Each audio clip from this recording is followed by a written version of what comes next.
কর, আমি দেখতেছি। আচ্ছা। জয় টিকটকের জয়, জয় জান্নাতির জয়, জয় টিকটকের জয়, জয় জান্নাতির জয়, জয় টিকটকের জয়। তাই বুড়ো হালে কাকু আমি এই টিকটকারের মেলায় কি হরেন? আইসি ওই জান্নাতি আর সুমাইয়ার ফেসবুক দেখতেই পারি না, ফেসবুক খুললেই দিই অগতা দেখতে দেখতে আমি অনিষ্ট হয়ে গেছি। কমেন্টে কমেন্টে আমি এত খামার দিই, অগমরে খামারই হয় না। এখন আমি অগত সামনাসামনি খামার দিয়ে চাই, আমার একটু ব্যবস্থা করিয়ে দাও।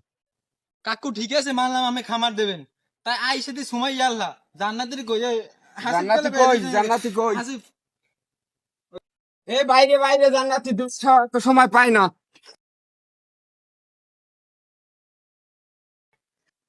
ওই ওদের দুষ্টা পাইতেন হেরি টিউশন করছি। সবাই মিলন মেলা শুরু করে। এখন আমাদের মাঝে একটি মিলন মেলা, টিকটক মিলন মেলার সবার আয়োজন করেছেন। এখানে উপস্থিত আছেন আমাদের প্রিয় টিকটকার সুমাইয়া আপা এবং জান্নাত আক্তার। এখন আমাদের মাঝে বক্তব্য পেশ করবেন। বক্তব্য শুরুর আগে আমার